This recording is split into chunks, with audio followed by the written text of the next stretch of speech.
So, what's trending? Bridging your Catholic faith with your everyday life. You're listening to Trending with Timmerie on Relevant Radio.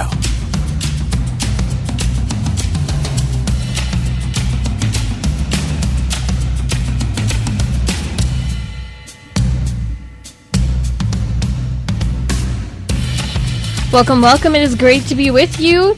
Coming up, we're going to be discussing the royal baby, the new royal baby, the baby's name, and what the significance is for the royal couple, Meghan and Prince Harry. We're also going to be discussing why you shouldn't take birth control.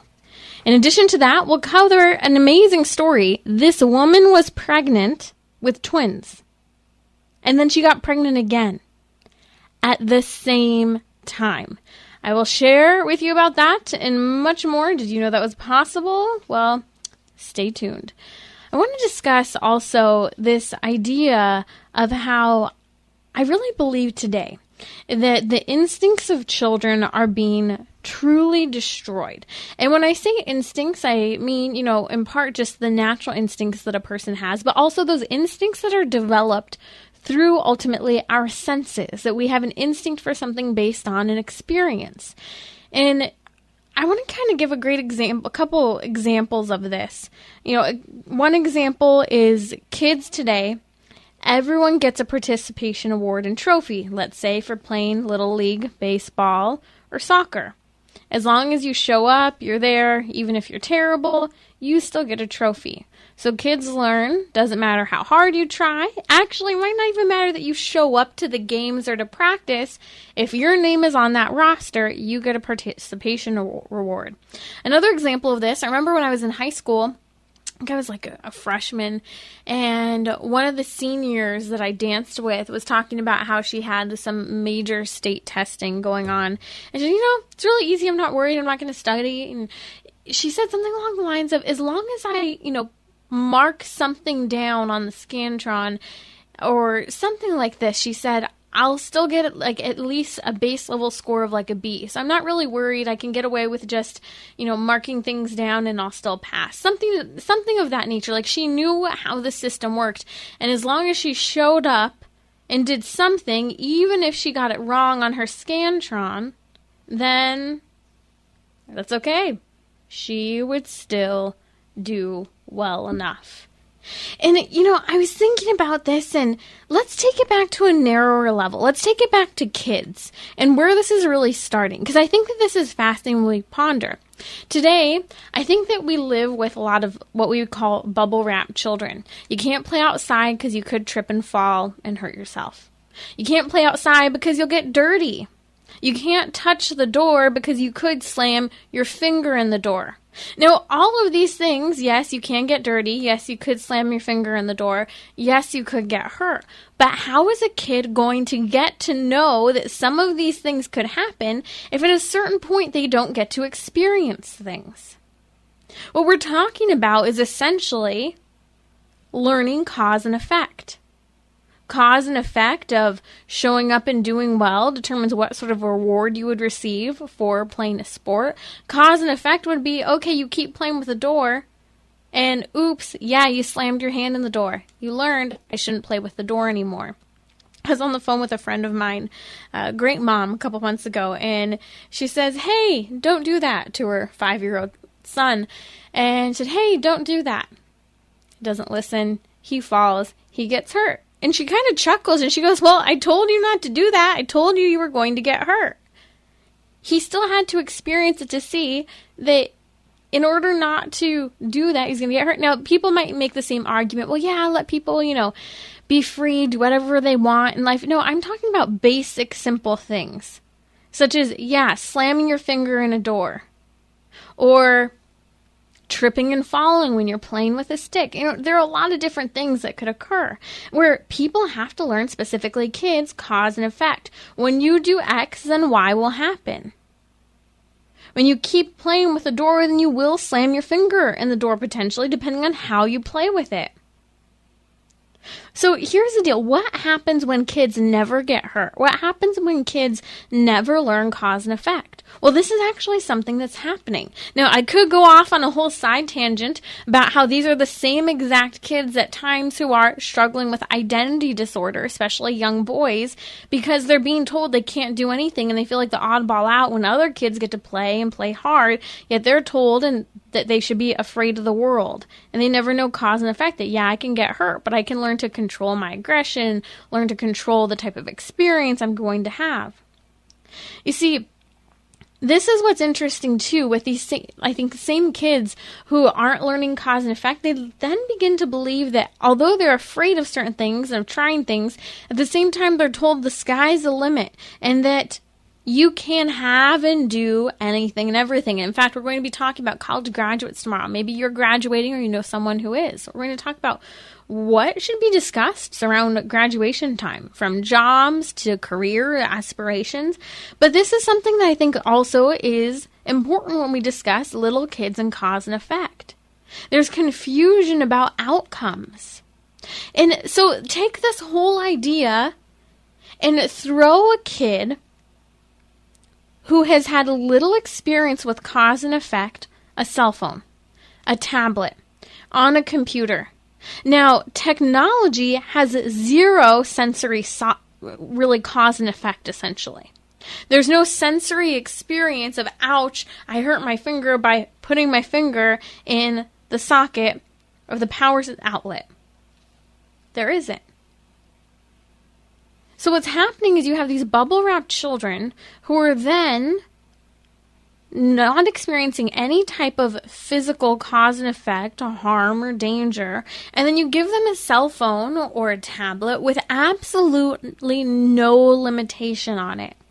Now, sure, you can say, hey, Bobby, don't go to things that you shouldn't be going to. Don't watch shows that you know Mommy and Daddy wouldn't want you watching. Don't talk to strangers. Okay, sure, you can say that to them, but there's next to no cause and effect physically that they've experienced.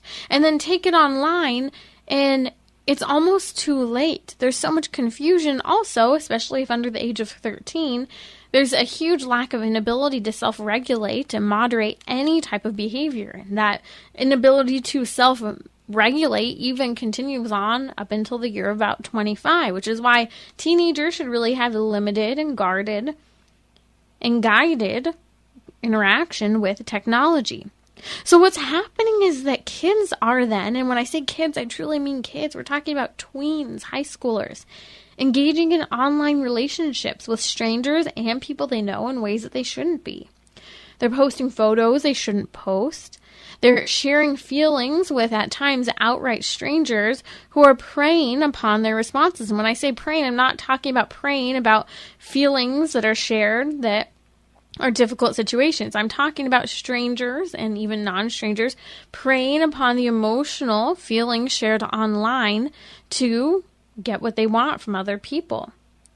You also have the exposure of pornography. It's just an image. What's the big deal? That's what so many adults say as well.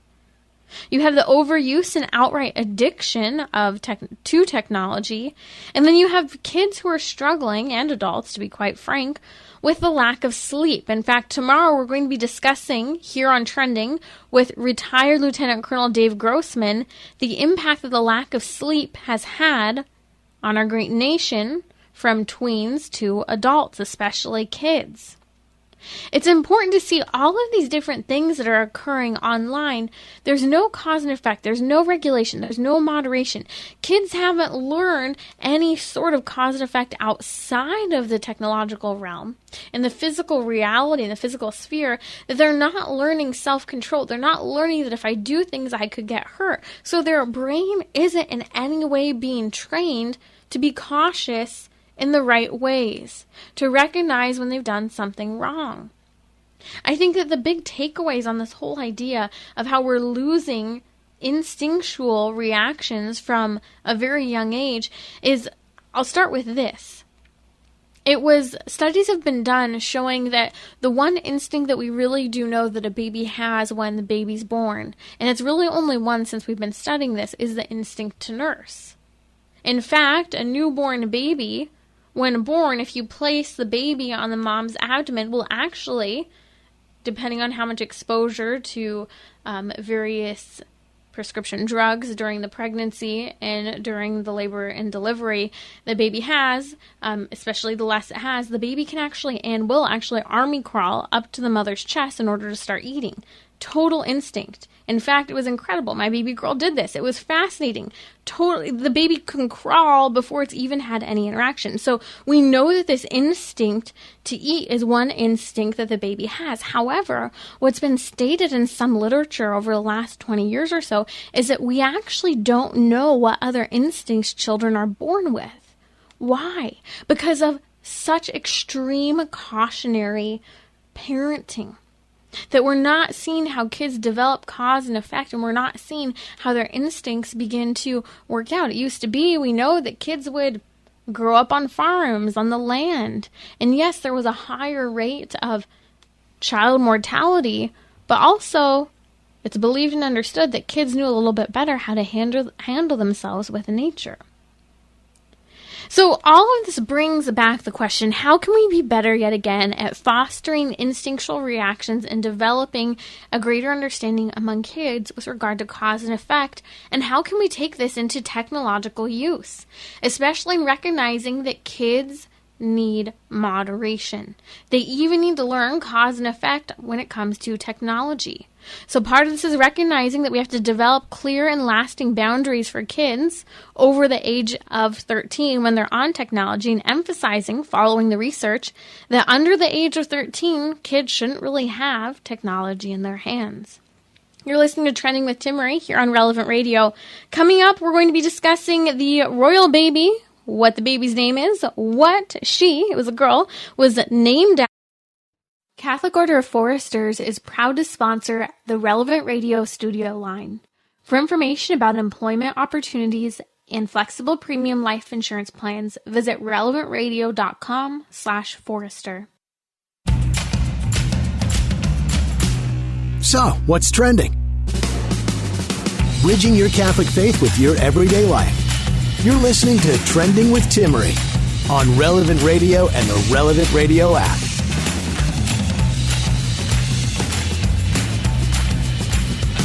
If you didn't catch it, I posted on Instagram yesterday 30 reasons why you shouldn't live together before marriage. Check it out and please share it, because this is something that a lot of people don't really take seriously. They don't see what the big deal is. So check it out. I could make another one of those because we're going to discuss why you shouldn't take birth control, and I'll give you 5 reasons. Maybe I'll turn that into 30 reasons coming up here on social media. But here's the deal. I want to talk about the royal baby. Have you heard the great news? I always love it when a new royal is born or something major happens, because there's actually a person dedicated to making royal proclamations. And guess what? He even uses a nice old-fashioned scroll. He has a fancy hat, cute little outfit. I mean, I don't know, you call him a court gesture, whatever you want. But these things happen. Now, I don't know, because Meghan Markle and Prince Harry have been rather, I don't know what you want to call it. Have they betrayed the crown? I don't know. Whatever you want to say. I don't know if they got the royal proclamation this time because they've left so-called the royal family, or they've been kicked out. Whatever you want to believe or discuss. But here's the deal. They just had their second baby, Lilibet Diana of Mountbatten, Windsor. Now, it's fascinating because her name, she's named after, that is Queen Elizabeth, her great-grandmother, 95 years old, taking the name Lilibet, the childhood nickname. But also the middle name she's named after her own grandmother, Prince Harry's mother, the well-known and tragic individual who died, Princess Diana. Now, here's what's fascinating about these two. They keep going on and on about how they don't want their private life to be made public, yet again they go on and share private testimonies about their family and everyone else. But here's a really big deal. They actually have decided that they're not having any more children. 2, and that is it. It's not a 1 and done, it's a 2 and done, which a lot of people go today for that 2 and done. Hoping for a boy, shooting for a boy and a girl, and then that's it. Sometimes they'll go for 3 if they didn't get exactly what they want. Very, very common. But here's the question. How are they going to make that happen? Well, like most people, there are really 3 things that usually people do, and we could even say 4 things. Number 1, a hysterectomy. Number 2, a vasectomy. Number 3, birth control, contraception for years through the fertile period of a woman's life. That will, by the way, completely mess up your hormones and lead you to have to do some sort of hormonal supplementation often later on. And number 4, the fail-safe, abortion, when birth control, your planned type of birth control, one of the 3 I just mentioned, doesn't work. So this is what it brings me to.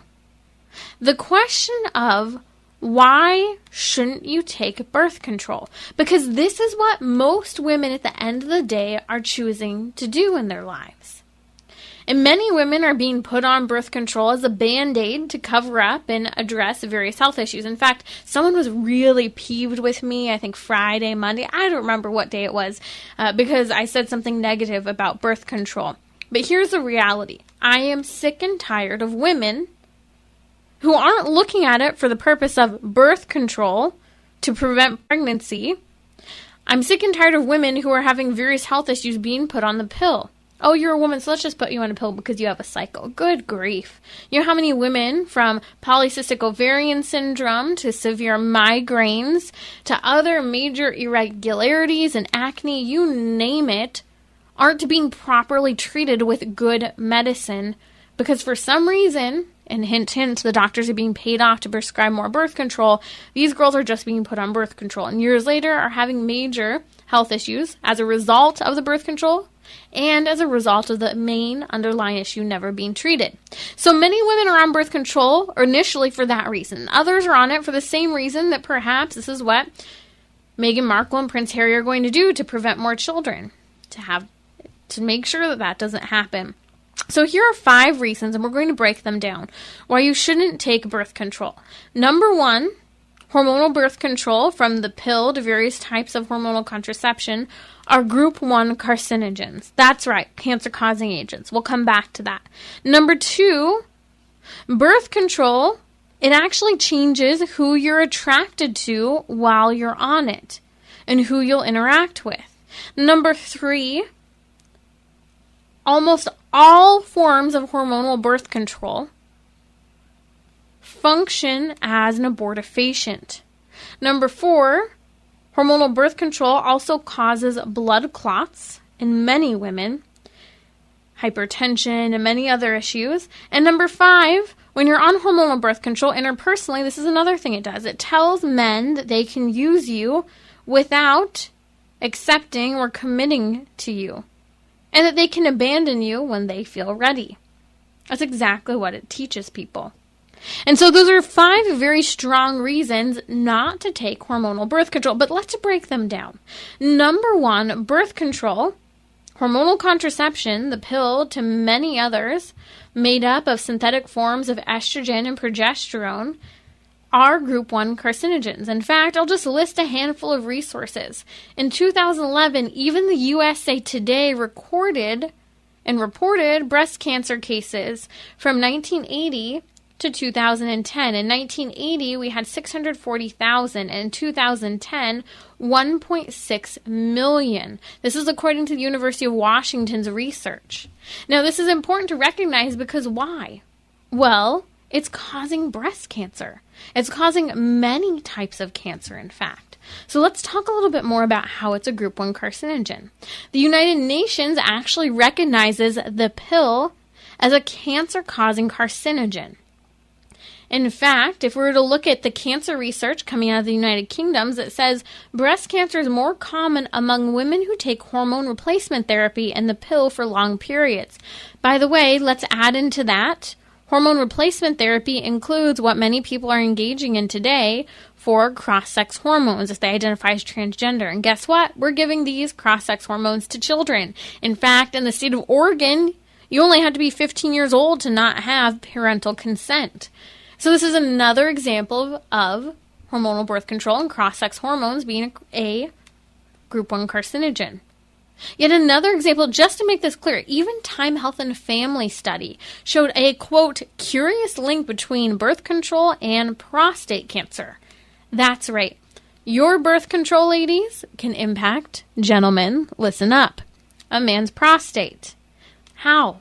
Well, we've learned that through studies such as the University of Colorado, many others in France and worldwide, that in fact the birth control is being flushed or is passing through when women uses the restroom into our water supply, essentially. And so not only have they studied that we have hermaphrodite fish who are being exposed to high levels of birth control in the water there in Colorado, but also us people as well, and men. I definitely have a clear, good filter because I don't want this exposure in my home. It's a total side note. But the Journal of the National Cancer Institute also noted, quote, oral contraceptive use has been associated with an increase in the risk of breast cancer in young women. In 2003, the Columbia University study showed the National Institute of Environmental Health Sciences added estrogen from the pill to its list of known cancer-causing agents. What did I give you? Just 5 resources? Well-renowned universities, academic journals, even the United Nations, recognizing that the hormonal contraception is a group 1 carcinogen. I was maybe told you this story before, I was getting my teeth cleaned, close to 10 years ago now. And we had the same family dentist for a number of years. And the dental hygienist said, hey, what are you doing right now? And I think I was working in the crisis pregnancy center at the time. And, here she is with sharp instruments in my mouth. And she always wants to chat when she's cleaning my teeth. I've never been able to understand why. Not only does she want to chat, she can talk all she wants, but why I'm expected to respond. Love the woman, but I don't know how to respond to you and you've got instruments in my mouth. Well, you're trying to talk back. Well, basically, that's what I'm trying to do is I'm telling her, basically, I don't know what she thinks about abortion, but I help women who are considering having abortion to have other options. Long story short, we end up coming, because we should always be tactful when abortion comes up. I end up talking about how abortion can actually be a cause of breast cancer. It can. In fact, we should talk about that again here soon. And we end up discussing contraception as well. And she said, what's interesting? She said, the receptionist who's been here for like 4 years? I said, yeah. And she said, she started with us right after high school. She said, well, she's about 20, 22 years old. And she said, she's no longer working with us. And I said, why? And she said, well, she got breast cancer. I said, really? She said, yeah. And she said, and you know what she told us that the doctor told her? The doctor told her this. Listen, I know it's not popular to say this, but not a lot of women know that hormonal contraception can be a cause of cancer. She had no idea. She had been on it for nearly 10 years since the age of 13. Many women, again, put on it for... Some girls want bigger boobs.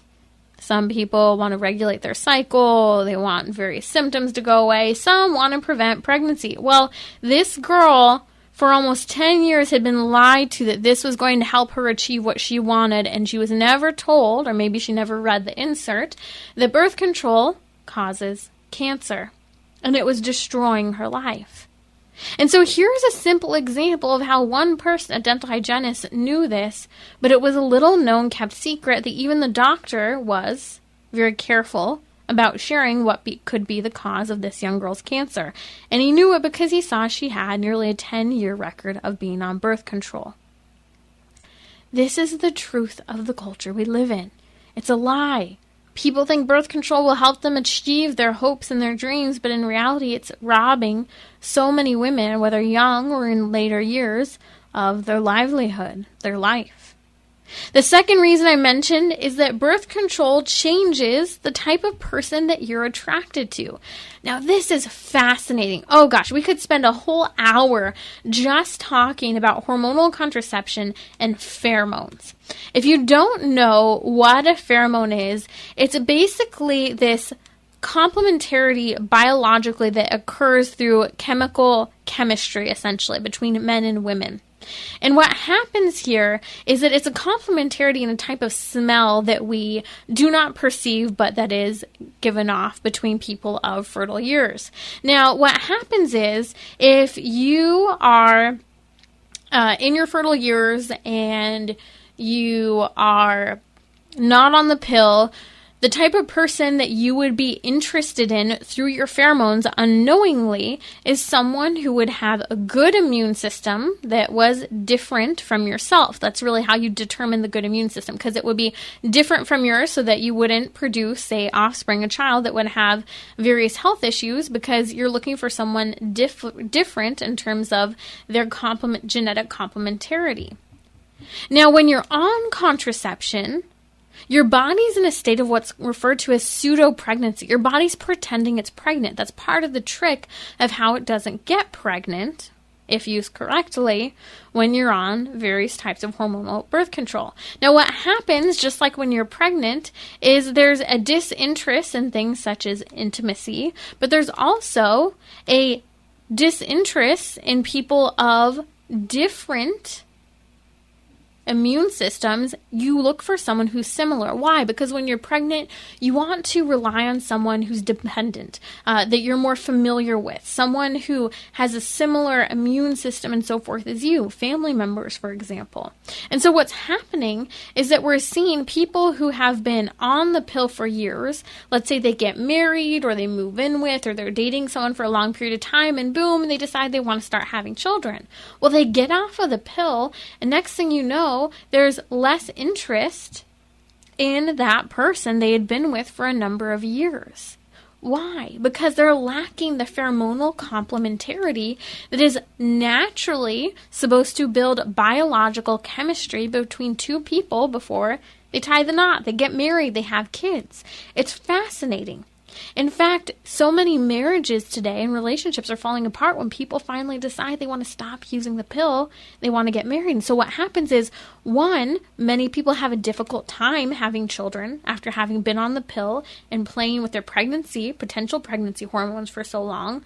But number two, they're also not as interested. And so what we're seeing is there's this massive crisis in our culture today that when someone can't have a child with someone else, the marriage is being rocked to a very significant degree, as you would expect. But you add the confusion about the change in pheromonal complementarity between the two people, and everything is significantly impacted in that interpersonal dynamic that was already impacted from day one, the moment she started taking the pill. Now, it's fascinating to add this from a male perspective as well. And if you're just joining us, you're listening to Trending with Timmerie. I'm talking about 5 reasons why you shouldn't take birth control. And we're discussing how it changes who you're attracted to. Now, for men, this is what's really interesting. So there's a study done. It's known as the T-shirt study. And the study basically went in and addressed men. You can find this in the National Center for Biotechnology Information from the United States National Library of Medicine. Now, the Fertile Shirt study did this. They took a group of men, they hooked them up to all these brain scans, and they showed them a bunch of images of women. Everyone from your plain Jane to your gorgeous supermodel, and objectively gorgeous supermodel, because some of like the whole supermodel things today I just don't get. I'm sorry, like the shaved head thing. Okay, we'll move on here. But here's the deal. What they did is they pumped fertile hormones, pheromones, into the room when the men were looking at your more plain Jane, less interesting, we'll say, individuals in comparison to the extremely highly rated beautiful women. And guess who the men were more interested in? They were interested in the women when the fertile pheromones were something that was being pumped into the air, something that they could smell. And they were less interested when that wasn't the case. And there are other studies showing women similarly, when they're on the pill, will smell the sweaty t-shirts, not the men, just the sweaty t-shirts of men who have moved around in their t-shirts. And when women are on the pill, they're more interested in successful, competent, reliable, and responsible people. But when they're on the pill, they're interested more so in people who don't have their lives together, who they're lazy, and we could go on and on. But it's really fascinating. We're completely changing how men and women are interested in interacting with one another when you're on the pill. The third reason why you shouldn't take the birth control pill is that many people don't recognize this. Almost all hormonal contraception can function as an abortifacient. Now, this is very important. I'm just going to list a handful of hormonal contraceptives that function as abortifacients. The pill, Ella, Norplant, Depo-Provera, Plan B, which is known as the morning after pill, Previn, the patch, Ortho-Evra, IUD, yes, an IUD, even a NuvaRing, and Lunel. So some of these barrier method in terms of contraception things can also function as abortifacients. Now, what is an abortifacient? Well, there's a difference between an abortifacient and a contraceptive. You see, a contraceptive prevents sperm and egg from ever meeting. An abortifacient ends the life of an already created new distinct human being that's already been created. How? Well, when you're on hormonal contraception, it creates a hostile environment that tries to prevent sperm and egg from ever meeting, that tries to prevent ovulation from occurring, so the woman doesn't even ovulate.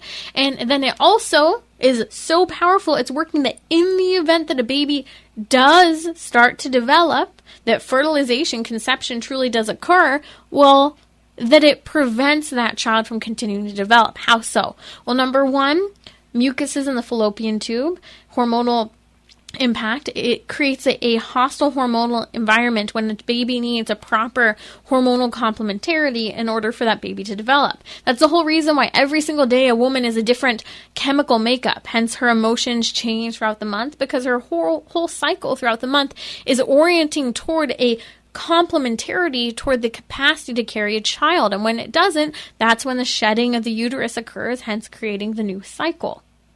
So a woman's whole chemical makeup throughout the month is oriented toward the potential of having a child. Now, what happens is babies can still develop when hormonal contraception is used, but the chemical environment is hostile, and it creates it so that the baby gets stuck in the fallopian tube. It can create it so that the chemical makeup isn't proper, and so that the baby dies very early. This, my friend, is still an abortion, and not a lot of women know that this is abortion. We've got to tell the truth.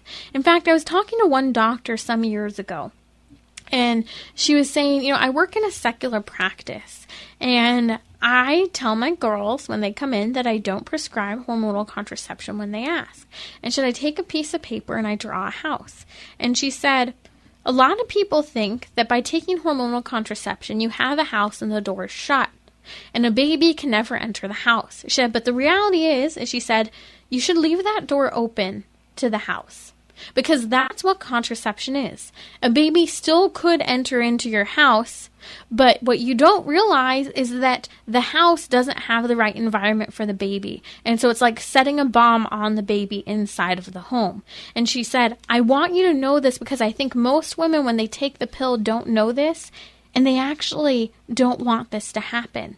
And she said almost every single time in a secular practice, that woman says she does not want birth control anymore. She said it's very rare that she tells me she's going to go somewhere else and find someone else who will prescribe her birth control. Why? Because women don't want to kill their babies. It's the truth of the matter. They are put in situations, cultural situations, that justify and pressure them into this type of decision, and they think they have no choice, which is why pro-abortion is not pro-choice, and we need to stop calling it that. And so that, my friend, is another great reason why we need to tell people the truth about contraception. Most women don't know. Number 4, hormonal contraception causes blood clots. Many women do not get the truth with regard to this. And I think that it's important that we recognize the seriousness of this. In fact, I'm going to give you one example. About 10 or so years ago, Olympic-bound athlete Meghan Henry's athletic career completely ended because she was on birth control and she had experienced severe blood clots that prevented her from competing in the Olympics. It destroyed her Olympic career. I don't want to see that for anyone.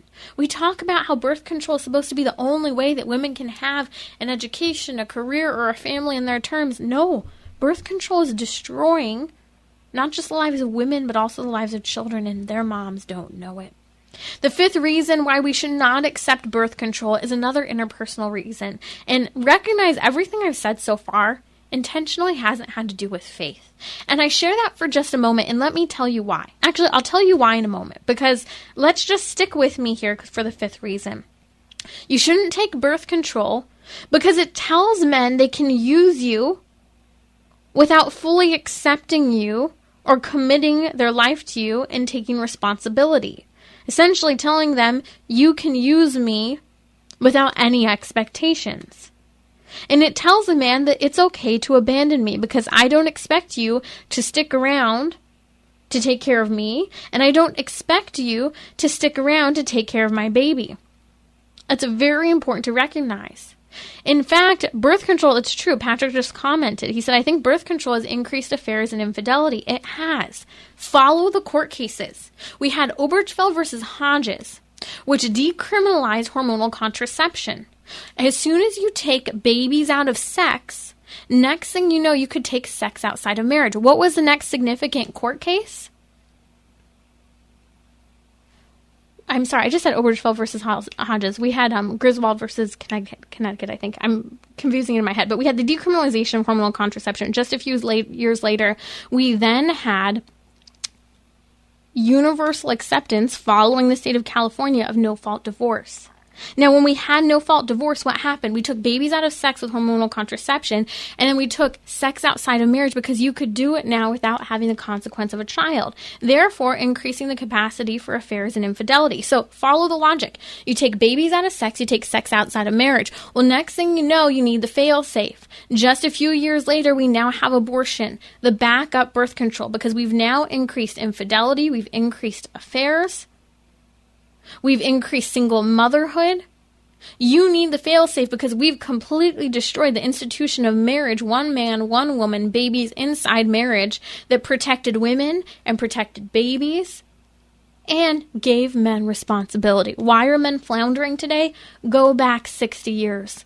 Look at what we did. Follow the court cases. It all follows. And when you completely destroy what marriage is, that babies belong in marriage, that couples stay together, well, no wonder we have Obergefell versus Hodges, which is the Supreme Court case in 2016, that ended up opening the door for what? So-called, quote, same-sex marriage. We lost sight of what marriage was. And that's why we have a third wave feminism that says there's no difference between men and women. And so I'll just conclude with this. When discussing why you shouldn't take birth control, I just gave you 5 reasons. If you missed them, head over to relevantradio.com/trending. Subscribe. The podcast will be available tonight. I didn't use faith today when discussing this, and it's very important for a moment because many people aren't ready to hear that. But ultimately, all 5 of these reasons tell you it's physically bad for your body. It's bad for relationships. It's bad for women. It's bad for babies. All of these are reasons that the church upholds why we shouldn't be engaging in contraception. Now, the church gives even more reason and it gives theological explanations. But here's the deal. Science and the social sciences complement what the church teaches, and they always have. We just need to be willing to listen and to do the research so that we can help tell other people the truth about things such as birth control or living together, as we talked about yesterday on Trending. I'll be right back here on Trending, and we're going to be discussing crazy story. Crazy story. This mother who got pregnant. And I think it's funny to talk about after discussing contraception. Again, while she was already pregnant with twins. I'll be right back. Bridging your Catholic faith with your everyday life. You're listening to Trending with Timmerie on Relevant Radio and the Relevant Radio app.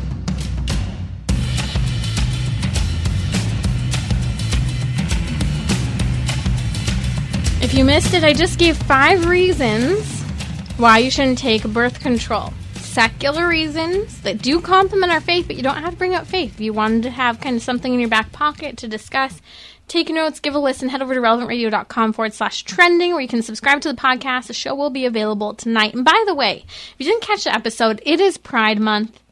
And I think Pride Month has come back with a true and intense vengeance. Because they didn't get to have their Pride Month celebrations and indoctrination camps last year because of COVID. In fact, just a brief story here. So I went over to my sister-in-law's house this weekend and said, oh gosh, she said, I've been hiding in my house all day. I said, why? And she said, well, the kids next door are having a lemonade stand. And I'm sitting here like not getting the logic here. And she said, well, here's the deal. Their mom is super, quote, I guess you could say progressive. She's like hardcore pro-LGBTQ. And she is doing her due diligence during Pride Month, and she's having her 5-year-old and 7-year-old host the lemonade stand, and all the money from the lemonade stand is going to an LGBTQ nonprofit. And all the money from the kids' lemonade stand, they're also selling LGBTQ children's pride books. And she said, so yesterday I was standing outside with my baby girl and her 2 adorable little boys who I love come running up and saying, will you come tomorrow to my lemonade stand? Will you come and buy some lemonade? Of course she wants to buy lemonade from the neighbor boys. And sure, some might argue, you know what? It's about the kid. It's not about the stupid agenda.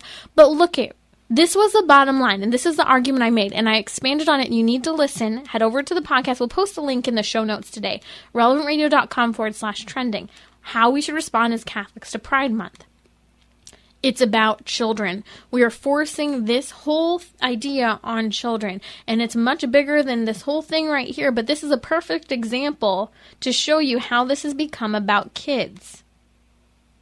And now poor people are having to hide from a 5-year-old and a 7-year-old so they don't have to go and support a pro-LGBTQ lemonade stand. Or so they don't have to go to the parent necessarily and say, hey, I want this money to go directly to your kid because I don't support that, which you could do, but this may create a huge controversy with clearly this is someone who's radicalized if they're forcing their kids to give their poor lemonade stand money to the LGBTQ movement. I'm just saying, let the kids have their money. If they want to donate it, so be it. But I don't think they have any idea what LGBTQ means. Good grief. Anyways, okay, this is the story you've been waiting for. Yes, it is true. A mother gets pregnant again while already pregnant with twins. So while she's pregnant, she got pregnant again. Now, her story has been trending. The babies, 3 babies, just came home this week. Very exciting for their family. The babies are healthy, doing great. They were released from the NICU after a 60-day stay in the NICU. And this is just a fantastic story. The babies' names are Georgie, Vivian, and Ivy. And these 3 little girls are absolutely adorable. Now, their mom has become rather popular on Instagram and TikTok under the name Taming Triplets. We don't know her real name, but that's what she's going by online as she shares her story. And she's been documenting the case of her 3 sweet little baby girls. Incredible story. Okay, let me explain to you how this happens, because you're saying, Timmerie, that's impossible. You can't get pregnant while you're already pregnant. Yes, you can. In extremely rare cases. Now, no, in this instance, it was not an experience of in vitro fertilization or artificial insemination or any of that. This is a legit natural 3 pregnancies. So here's what happened. It's called superfetation. It's a rare occasion where you get pregnant. So in this case, Taming Triplets' mom got pregnant with twins.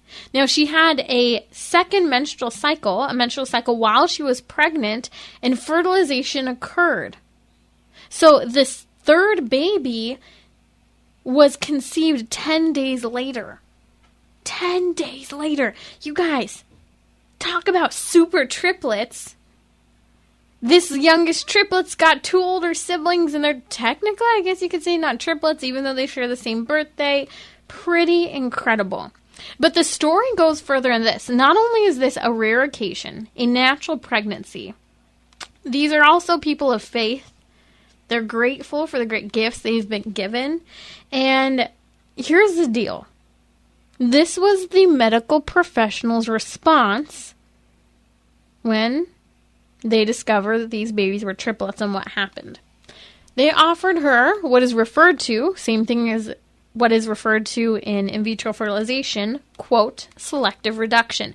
Now, I was actually just explaining this to a priest friend of mine who he said, I always knew IVF was wrong, but I had no idea of what you're talking about, quote, selective reduction. Selective reduction is abortion. That's where multiple babies are developing in utero, each with its own distinct genetic makeup. We even know at the moment of conception, known as fertilization, same thing, the eye color, hair color, sex, characteristics, skin tone, so much is present at that moment of conception.